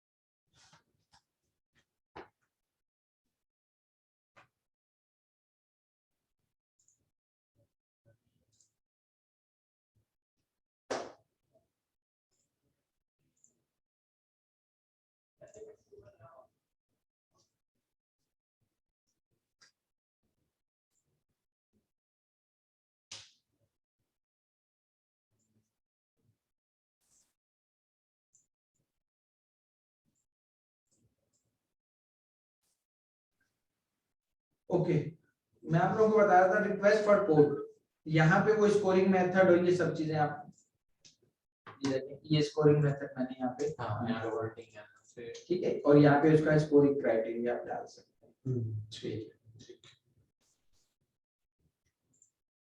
अब आ जाते हैं परचेज रिक्वेजिशन पे। परचेज रिक्वेजिशन पे जाने से पहले मैं एक चीज और क्लियर कर देता हूं ताकि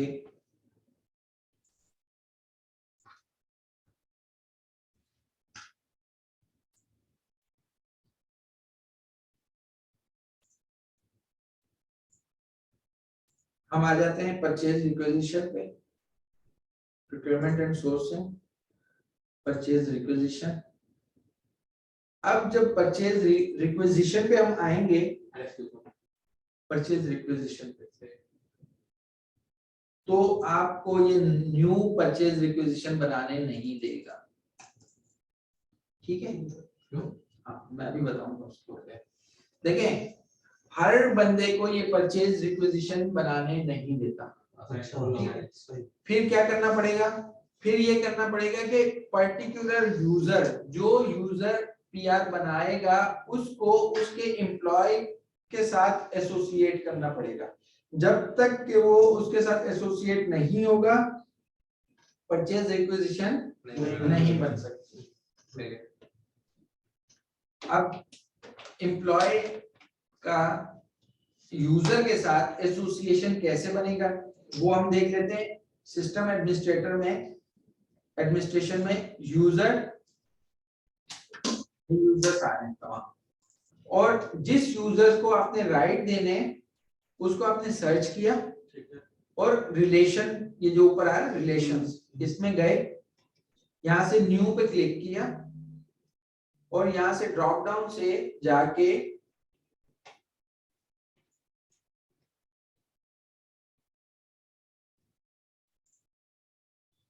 सर्च किया यहाँ पे,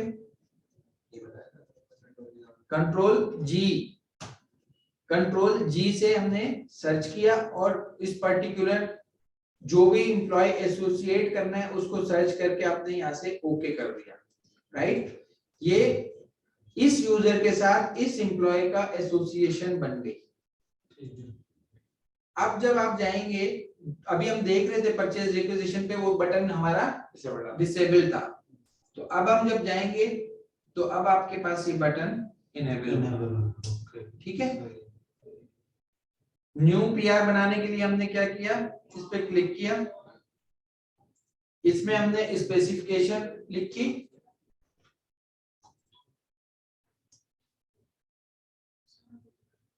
ठीक।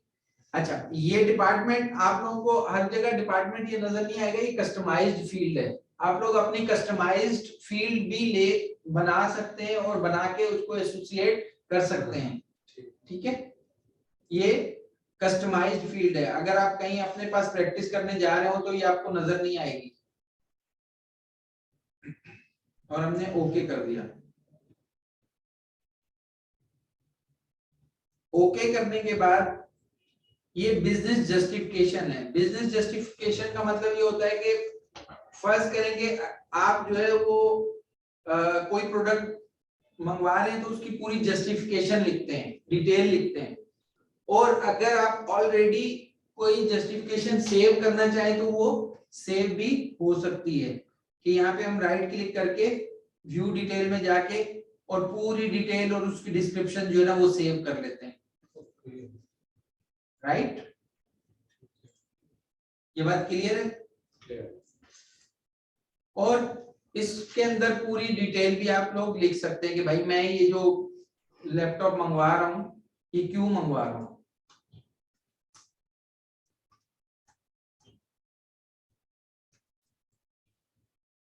ठीक है। रिक्वेस्टेड डेट का मतलब है कि किस डेट को मैं रिक्वेस्ट कर रहा हूँ। अकाउंटिंग डेट का मतलब है कि अकाउंटिंग यानी कि फाइनेंशियली उसका इम्पैक्ट किस डेट पे आना चाहिए, ठीक है।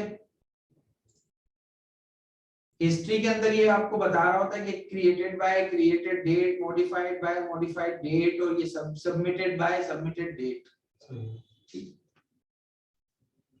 उसके बाद यहाँ आपने आइटम ऐड करना है। आइटम ऐड करने के 2-3 तरीके होते हैं, या तो आप ऐड आइटम पे क्लिक करते हैं या फिर ऐड लाइंस पे क्लिक करते हैं, ठीक है। अगर आप ऐड आइटम पे क्लिक करते हैं तो आपको ये एक न्यू विंडो ओपन करके देगा जिसमें के तमाम आइटम्स आपको नजर आ रहे होंगे। ये बात क्लियर है?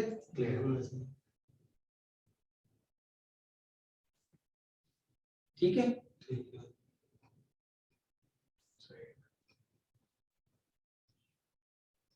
अच्छा, एक चीज और मैं आप लोगों को थोड़ा सा क्लियर कर दूं कि जिस कंपनी में आपका एम्प्लॉय बना हुआ होगा, एम्प्लॉय आईडी जो है क्रिएटेड होगा जिस कंपनी में, उसी कंपनी के आइटम्स आपको यहाँ पे शो हो रहे होंगे।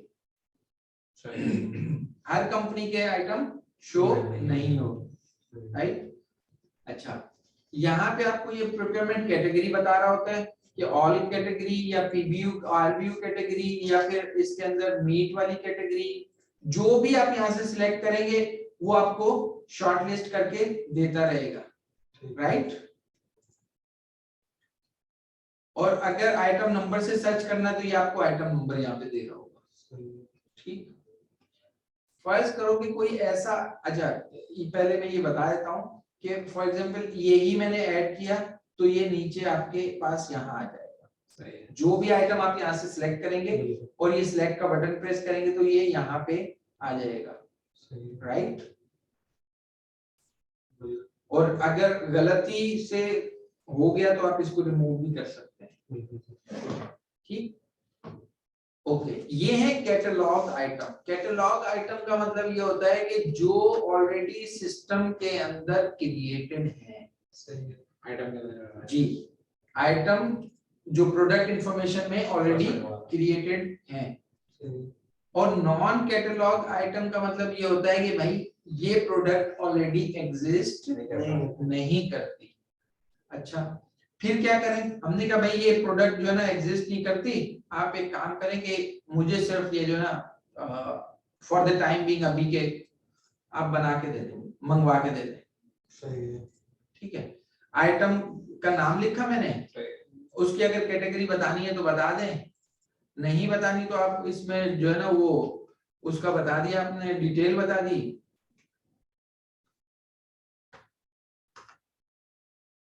समझ रहे हैं? सही है।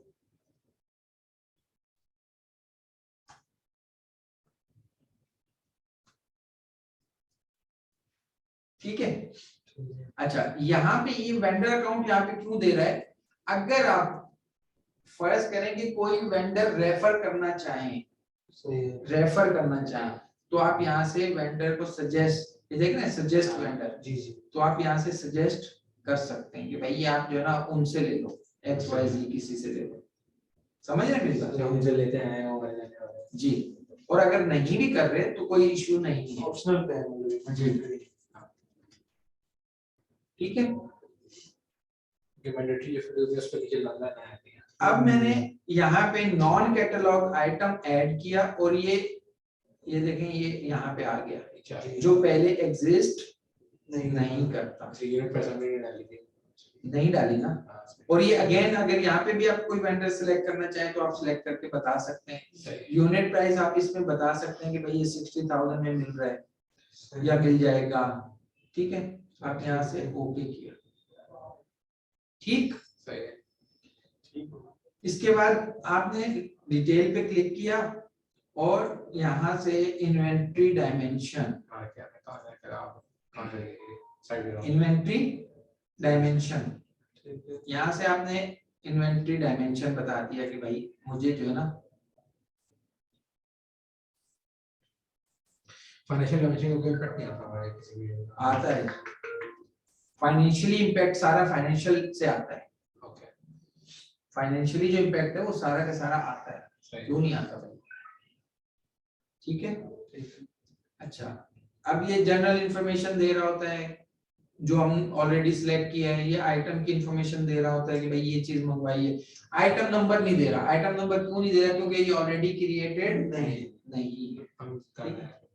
नहीं क्रिएट नहीं होगा ये, अच्छा, ये क्रेडिट नहीं होगा, वन टाइम है। ये वन टाइम है। One time, जी, हाँ। अगर आपने क्रिएट करना है तो थ्रू प्रॉपर चैनल आओ। ओके, सही। आप पहले प्रोडक्ट इंफॉर्मेशन में जाके उसको क्रिएट करो, क्रिएट करके उसको प्रोक्योरमेंट कैटेगरी में असाइन करो उसे, और उसके बाद आप इस परचेज रिक्विजिशन पे आके ऐड करो। ठीक है। अब मैंने कहा कि यार मुझे जो है ना ये आइटम बस वन टाइम के लिए चाहिए, बाद में नहीं चाहिए फॉर एग्जांपल, ठीक है, तो आप जो है ना अभी मंगवा दें तो वो आइटम नंबर क्रिएट नहीं होगा।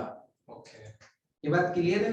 सही है। सर ये मुश्किल नहीं हो जाती होगी तो फिर लेदर हाँ। वेदर में भी नहीं रिफ्लेक्ट देखिए, functionality है। आ रहा तो ये फंक्शनैलिटी है, मैं बता देता हूँ। बहुत सारी जगहों पे ऐसा होता है कि जहाँ पे हमें जो है सिर्फ रिकॉर्ड पर्पस के लिए PR रेज करते हैं हम और उसको एक दफा बाय कर लेते हैं कि भाई ये चीज मैंने सिस्टम से मंगवाई है, मतलब सिस्टम से मुराद है कि सिस्टम में लॉग कर देते हैं उसको, रिकॉर्ड कर लेते हैं, आ गई।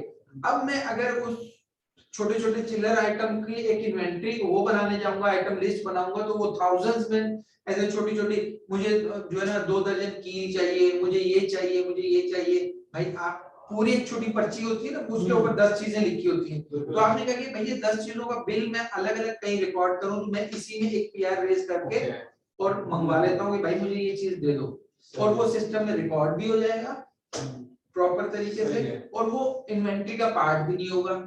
सही इन्वेंट्री का पार्ट भी नहीं होगा, तो इसलिए ना मेरा प्रोडक्ट इंफॉर्मेशन में जाके मुझे खोलने पड़ेंगे वापस से। हाँ और हर आइटम की जगह खोलेंगे तो बहुत हर वो आइटम जो कि आपको रिपीटेडली चाहिए वो आप सिस्टम में ओपन करेंगे कि भाई मुझे तो रोज मर्रा चाहिए ही चाहिए होती है, वो आप ओपन करेंगे।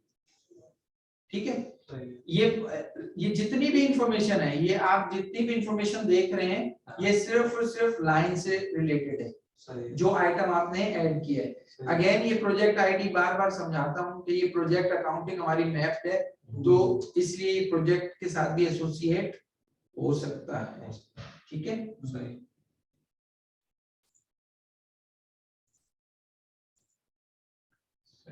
और यहाँ से आप लाइन डिटेल को बंद कर सकते हैं। अब वापस से हम अपनी पीआर पे आ गए। अब इस पीआर के नीचे और अपनी चीजें भी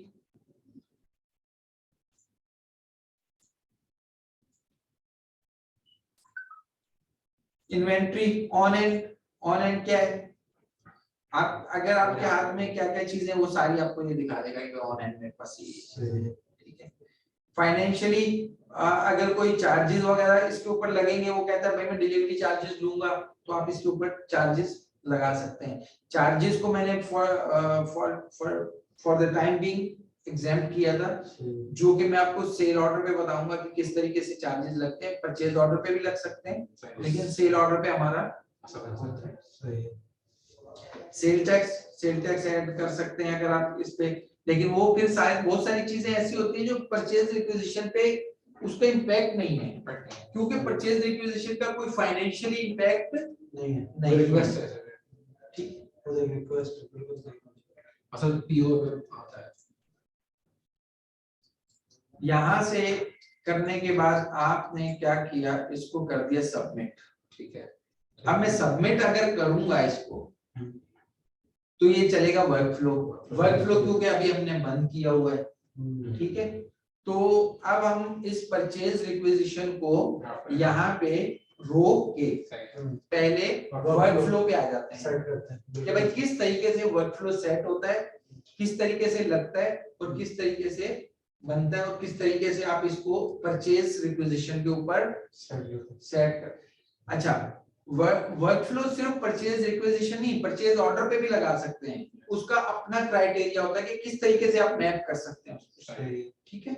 अब हमने इसको कर दिया क्लोज, ये आ गई होगी नीचे, ये आ गई यहाँ पे। अब आ जाए इसके वर्कफ्लो पे।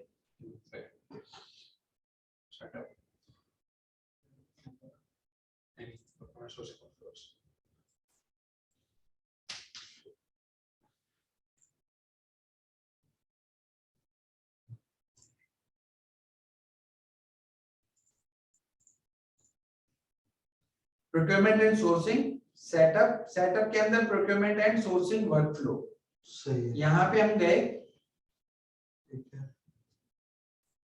ये परचेज ऑर्डर वर्कफ्लो हमने बनाया हुआ है पहले से, और परचेज रिक्विजिशन वर्कफ्लो भी ऑलरेडी बनाया हुआ है। ठीक है। मैं आप लोगों को एडिट करके इसको दिखा देता हूँ कि किस तरीके से बनता है। पहले मैं एक बना के दिखा देता हूँ कि हमने न्यू किया। ठीक है।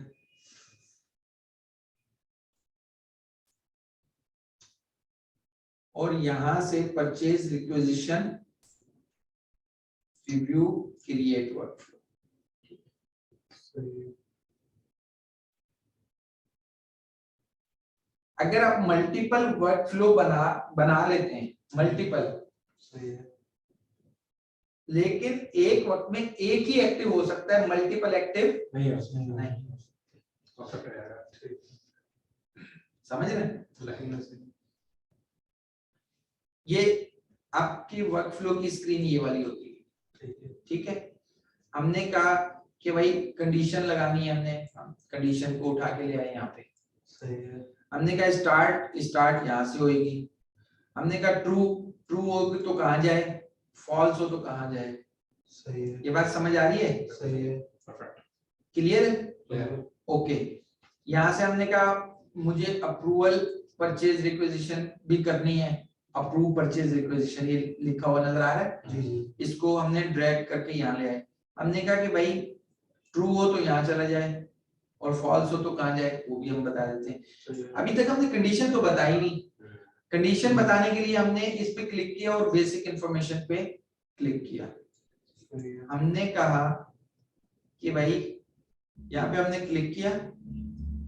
अब ये परचेज रिक्विजिशन के मल्टीपल फील्ड्स हैं। सही है। ठीक है, मल्टीपल फील्ड्स हैं। अब एग्जांपल के तौर पे मैंने कहा कि क्रिएटेड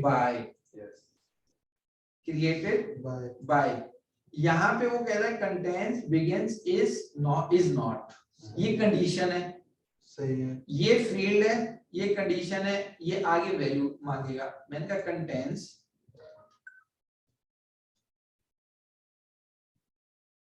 ठीक है।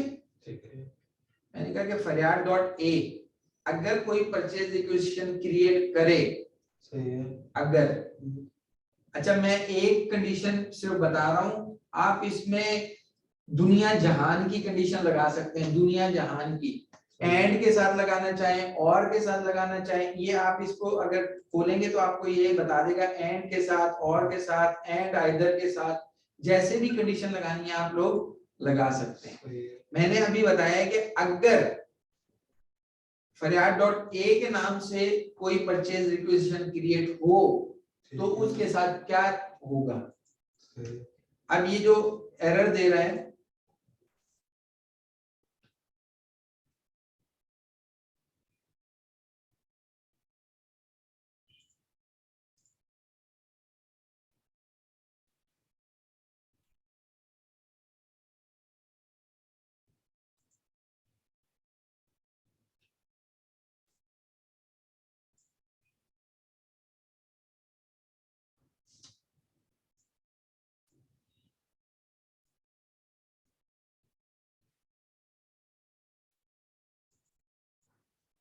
ठीक है, अभी ये जो एरर दे रहा है ये फॉल्स की वजह से दे रहा है, ठीक है। एंड भी आ रहा है। ओके, अब हमने कहा कि अगर ये ट्रू कंडीशन, ये वाली ट्रू हो तो ये वाली जो पीआर है वो यहाँ आ जाए, ठीक।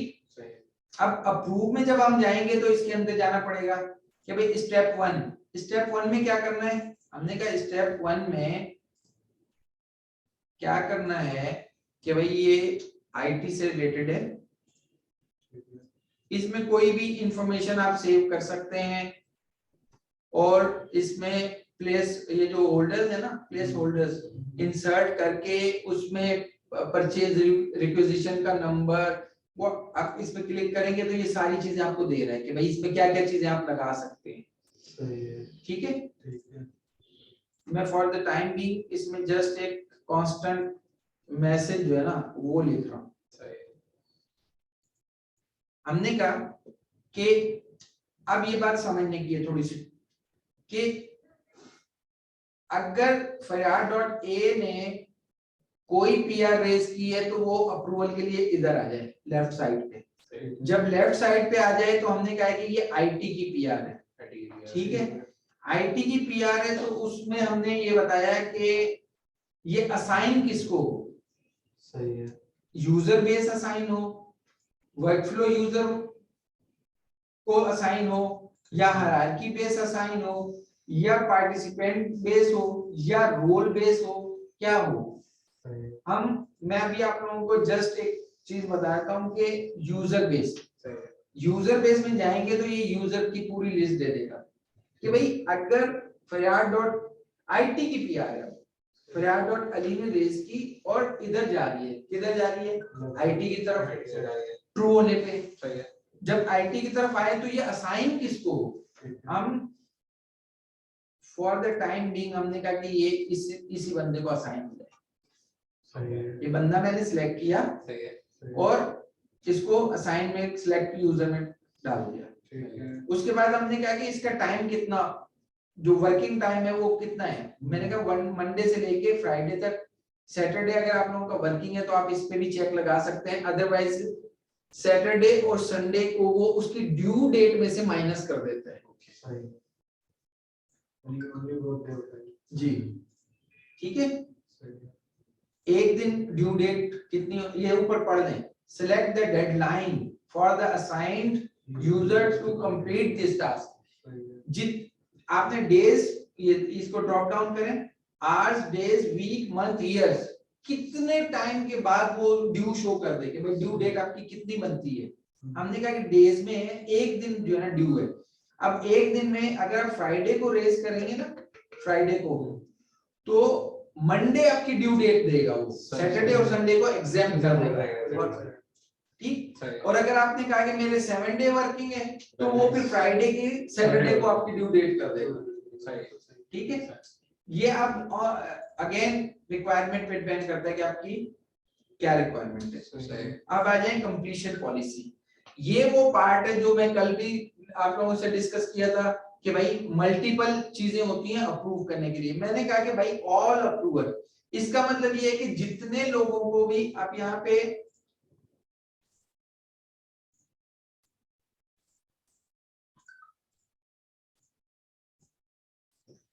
अब कितने यूजर्स मैंने असाइन किए, 1 2 3 4 5, ठीक। अब यहाँ पे ऑल अप्रूवर का मतलब है कि आपकी पीआर उस वक्त तक अप्रूव नहीं होगी जब तक ये 5 के 5 बंदे अप्रूव ना करें, राइट। सही 5 के 5 बंदे अप्रूव ना करें। अगर मैं कहता हूं सिंगल अप्रूवर, इसका मतलब है 5 में से कोई एक ने भी किया कोई एक भी अप्रूव कर दे तो वो पीआर आपकी अप्रूव समझी जाएगी और वो आगे निकल जाएगी। ठीक है। मेजॉरिटी ऑफ अप्रूवर्स का मतलब है कि बाइनरी वाला फार्मूला लगता है इस पे। अगर 5 है, 5 में से एनी 3, कोई भी 3 अप्रूव कर देंगे तो वो आपकी अप्रूव हो जाएगी। परसेंटेज ऑफ अप्रूवल, सबको बताना पड़ेगा।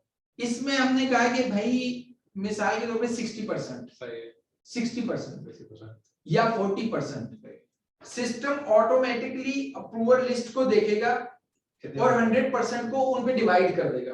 अब 5 है, 5 का मतलब है कि 20% एक के हिस्से में है। मैंने कहा कि भाई 40% पे अप्रूव कर दे, तो एनी 2, कोई भी 2 बंदे अप्रूव करेंगे तो अप्रूव हो जाएगा। अब देखें मेजॉरिटी की अगर हम बात करते हैं तो 3 पे मेजॉरिटी बनती है, सिंगल की बात करें तो 1 सिंगल है, ठीक है। अब अगर परसेंटेज की बात करते हैं तो हम 40 रख सकते हैं, तो 40 में 2 कोई भी अप्रूव करें तो अप्रूव हो जाएगा, या फिर ऑल पे। क्लियर है? सही है। ये देख लें आप, ऊपर लिखा हुआ you must define a completion percentage between 1 and 100। ठीक है, ये बात समझ आ गई? बिल्कुल। आप यहाँ से इसको, बस ये आपको समझाना मकसद था कि वर्कफ्लो किस तरीके से बनते हैं और किस तरीके से ये आगे चलते हैं। और हमने इसमें ऑल अप्रूवर पे ही चेक लगा दिया। सही सही है। सिंगल ही है ना, सिंगल हो, 2 हो, 3 हो, ऑल यूज, ठीक है। ठीक है।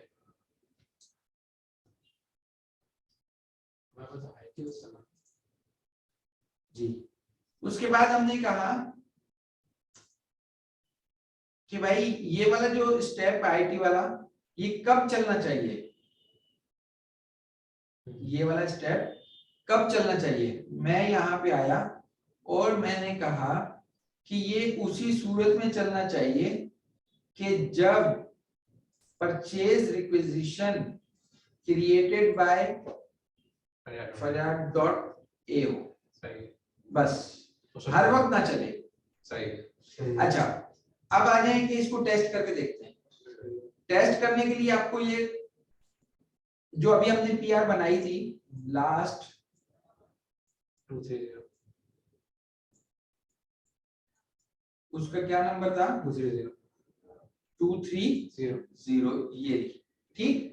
यहाँ पे देख लें, कंडीशन नॉट येट एवेल्युएटेड, अभी हमने कुछ नहीं किया। अभी हम इस कंडीशन को मीट करने जा रहे हैं कि क्या ये कंडीशन मीट हो रही है, कहीं गलती तो नहीं कर दी हमने कहा टेस्ट करो, this selected record meets the condition, मतलब मैंने बनाई है तो इसलिए वो कह रहा है। अब दूसरा टेस्ट कर लेते हैं, हम दूसरा टेस्ट करते हैं। हमने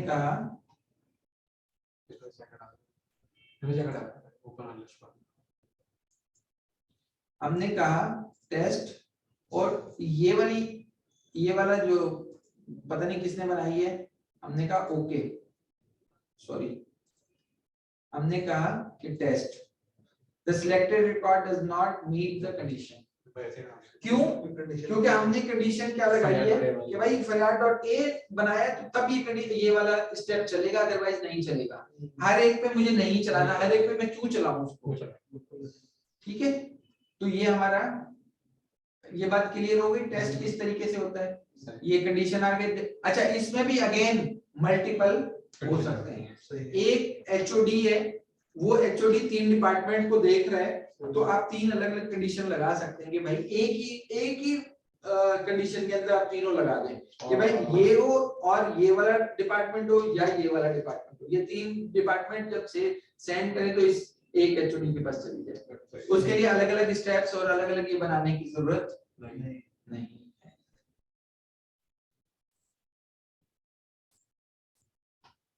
ठीक है, ठीक है।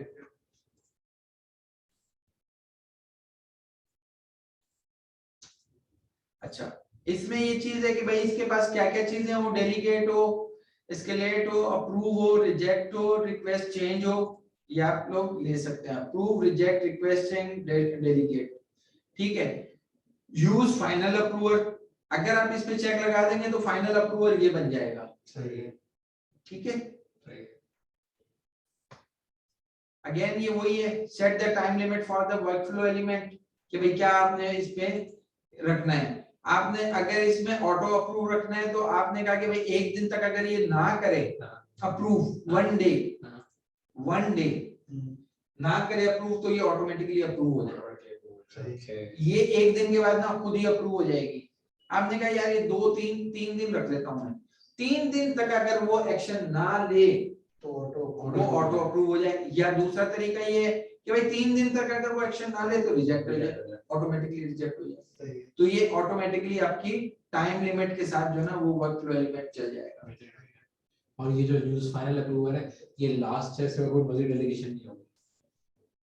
डेलीगेशन नहीं, ये फाइनल अप्रूवर का मतलब है कि बस इसके बाद वर्कफ्लो रुक जाएगा। क्या क्लोज हो जाएगा? जी कंप्लीट हो जाएगा। ठीक है। अच्छा उसके बाद हमने कहा कि परचेज रिक्विजिशन लाइन,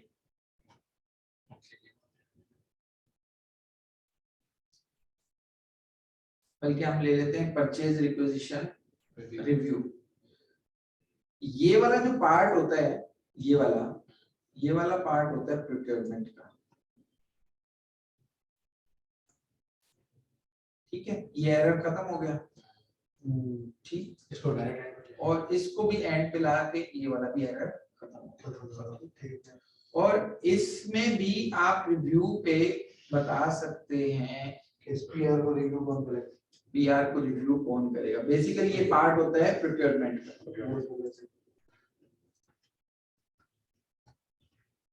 ठीक है,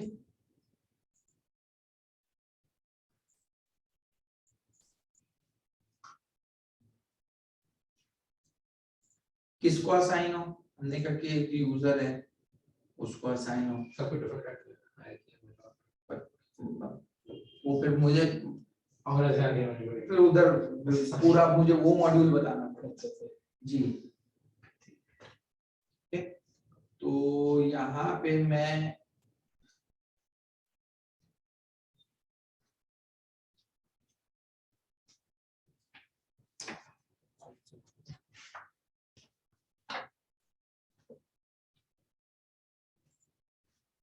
यहाँ की आईडी है। जी सर। ठीक है, और मैंने इसको क्लोज कर दिया। यहाँ से इसको मैंने देखिए अब आपका ये कंप्लीट वर्कफ्लो बन गया। मैंने इसमें कंडीशन लगाई है, एक कंडीशन इसमें लगाई है, एक कंडीशन इसमें कंडीशन नहीं लगाई, बल्कि ये तो ऑलवेज रन होगा। ठीक है, मैंने इसमें कंडीशन नहीं लगाई, मैं इसमें कंडीशन नहीं लगाई कोई भी। ठीक है, ये ऑलवेज रन होगा क्योंकि रिव्यू वाला जो है, जो प्रोक्योरमेंट डिपार्टमेंट जो है ना कस्टोडियन होता है किसी भी परचेज रिक्विजिशन का, तो इसलिए मैंने इसमें कोई कंडीशन नहीं लगाई। वो अप्रूव होने के बाद कहीं से भी घूम के फिर के वो आएगी प्रोक्योरमेंट में, प्रोक्योरमेंट जो है ना वो आगे उसको प्रोसेस करेगा। तो ये आपका कंप्लीट एक वर्कफ्लो बन गया। और इसको आप यहाँ से सेव कर सकते हैं। ये वर्जन नोट आप लिखना चाहें तो आप लिख सकते हैं इसके अंदर, और इसको एक्टिव करना चाहते हैं तो एक्टिव कर लें। अगर आप इसको एक्टिव करेंगे तो प्रीवियस वाला ऑटोमेटिकली इनएक्टिव हो जाएगा।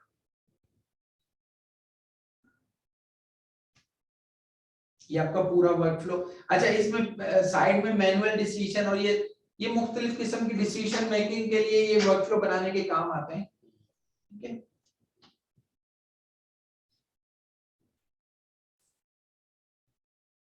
ऑर्गेनाइजेशन को ऐड करना है। जब मैंने इसको सेट एज डिफॉल्ट किया तो ये ऑटोमेटिकली डिफॉल्ट से हट गया। क्लियर है ये बात। सही है। अब आ जाए कि जो परचेज रिक्वेजिशन हमने बनाई थी उसको सबमिट करते हैं। सबमिट करने के बाद अच्छा अभी मैं सबमिट करूंगा तो एकदम से ये असाइन नहीं होगी क्योंकि मुझे इसके पीछे वर्कफ्लो का एक पूरी बैच चलती है, ठीक है, वो अभी फिलहाल रुकी हुई है तो उसको भी हम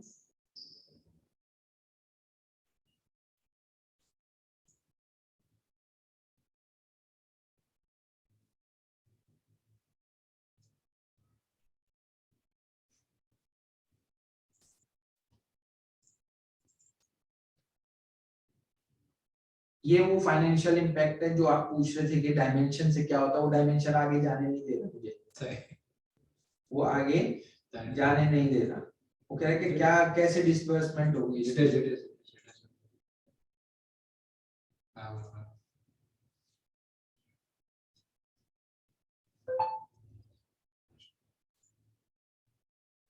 ये मेन अकाउंट, ये जो मेन अकाउंट है वो कह रहा है कि भाई मैं ये कहाँ लगाऊंगा। फॉर द टाइम बीइंग मैं कोई भी ऐसे लगा रहा हूँ, टेस्ट है इस वजह से।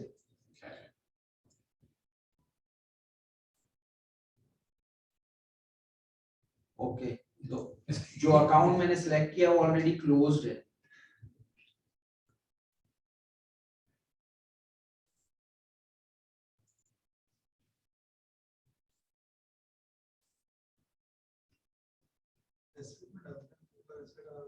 फिर सिस्टम में डाल देता हूँ। एसेट है, एसेट बना।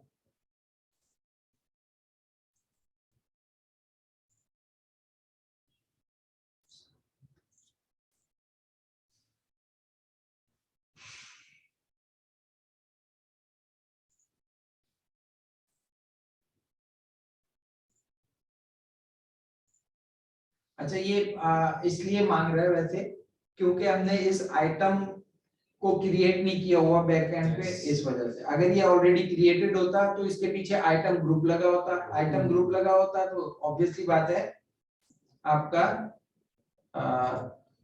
ये इशू नहीं क्रिएट करता। अब हम सबमिट कर रहे हैं तो इसमें आप अपने रिमार्क्स लिख सकते हैं और ये सबमिट हो गया, ठीक है। सबमिट होने के बाद ये कहीं नहीं जाएगा, अभी फिलहाल ये यहीं रहेगा क्योंकि वर्कफ्लो चलेगा तो ये आगे जाएगा। वर्कफ्लो हमने वर्कफ्लो इसमें रोका हुआ है।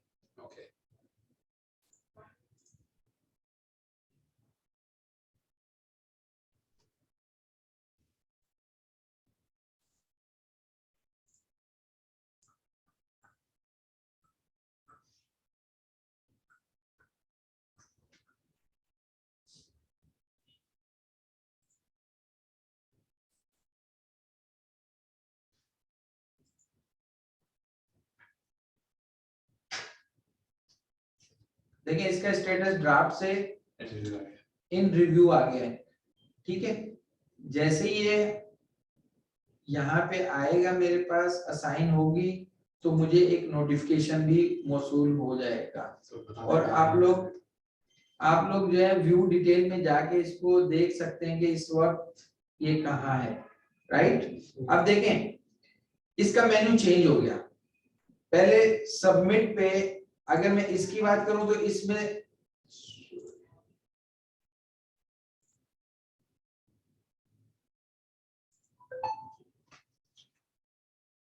मेन्यू जो है वो चेंज हो जाता है। जब मुझे असाइन होगी तो मेरा मेन्यू चेंज हो जाएगा, ठीक है। जैसे अब पहले सबमिट का बटन आ रहा था, अब मेरे पास आ रहा है अप्रूव।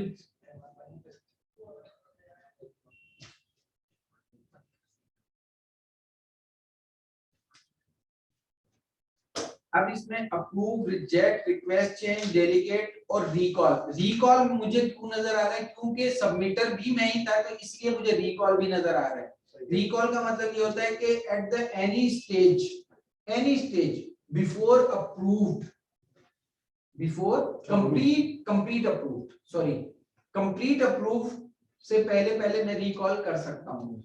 व्यू हिस्ट्री आपको बता रहा होता है कि किसने क्या एक्शन लिया है। ये आपको यहाँ पे देखें सबसे पहले ही दिखा रहा होता है कि ये किसको असाइन है। यहाँ पे आपका वर्कफ्लो जो अभी हमने वर्कफ्लो बनाया था उसमें ये चीजें आ रहा है, सबमिटेड बाय फरियाद अली। ये कमेंट्स जो मैंने लिखे थे वो कमेंट्स आ रहे होते हैं। उसके बाद ये कंडीशन रन होती है, कंडीशन यहाँ से स्टार्ट हुई, आईटी की कंडीशन ट्रू हुई।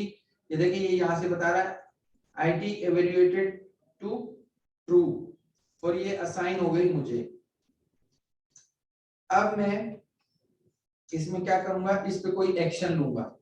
एक्शन लेने के लिए या तो मैं अप्रूव करूं, रिजेक्ट करूं, रिक्वेस्ट चेंज करूं, डेलीगेट करूं या रिकॉल अगेन बता रहा हूं कि मैंने सबमिट किए तो इसलिए मुझे। अच्छा यहाँ पे देखें एक और इंटरव्यू आ रहा है, ये मैंने सबमिट नहीं की बट ये मुझे असाइन, इसमें रिकॉल नहीं होगा। और अगर किसी और की पीआर होती तो उसमें मुझे सिर्फ और सिर्फ व्यू हिस्ट्री नजर आएगा, बाकी कोई चीज नजर नहीं आएगी। इवन ये कि इसमें इतनी ज्यादा सिक्योरिटी है, ये कैंसिल्ड है, मैं इसको डिलीट करना चाहूं तो डिलीट भी नहीं होगी।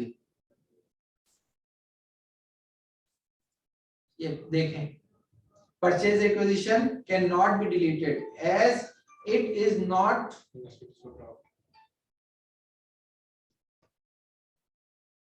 इन स्टेटस ऑफ ड्राफ्ट। आप ड्राफ्ट वाली भी डिलीट करना चाहिए, ड्राफ्टेड है ना, ये भी डिलीट करना चाहे तो ये भी डिलीट नहीं होगी। अब इसका मैसेज चेंज हो गया होगा, राइट?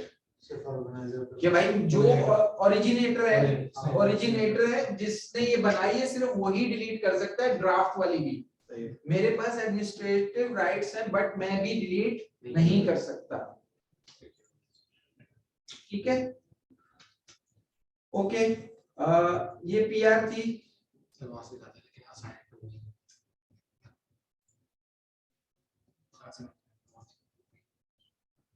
नोटिफिकेशन आपके पास यहाँ डिस्प्ले होता है और ये यहाँ पे अभी आया है काफी देर के बाद। यहां से आप गो टू ओरिजिन करके जा सकते हैं पर्टिकुलर पीआर के ऊपर। ये पीआर है और यहां से भी वही सब चीजें आपको नजर आएंगी जो बाहर से नजर आएंगी। यहाँ हम अप्रूव करेंगे, अप्रूव करने के बाद ये पीआर नेक्स्ट स्टेप पे चली जाएगी। नेक्स्ट स्टेप क्या है? प्रोक्योरमेंट का।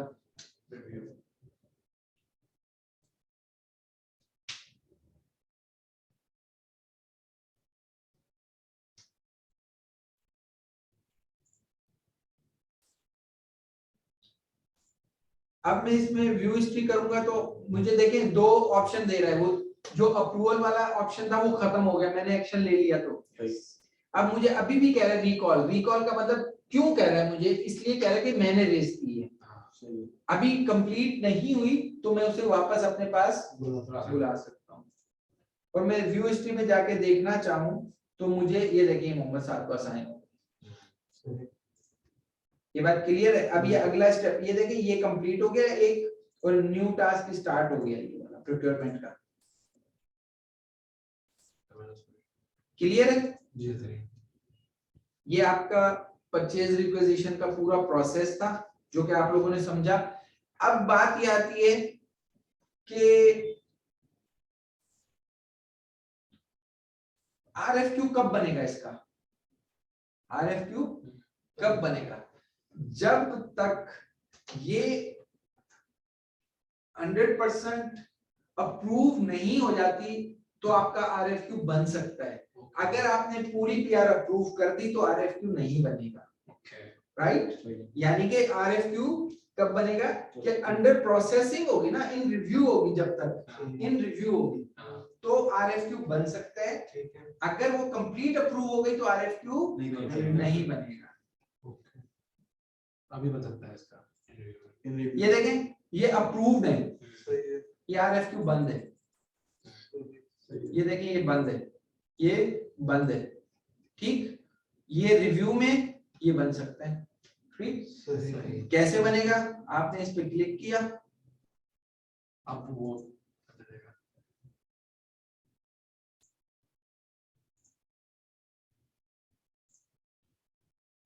सिलेक्ट नहीं है।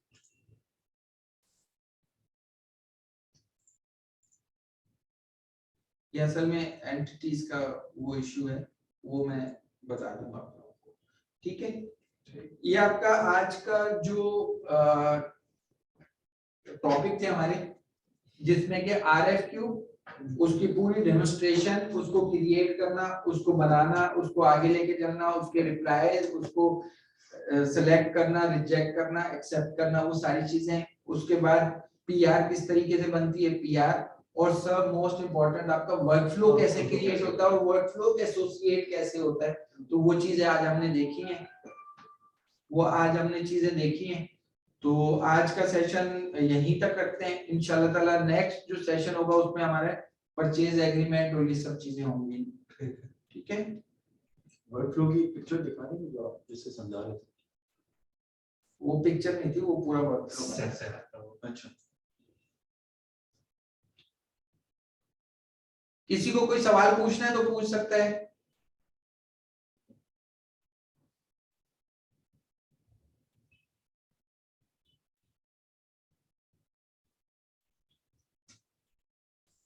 म्यूट है, को बताना पड़ेगा। म्यूट कर दो।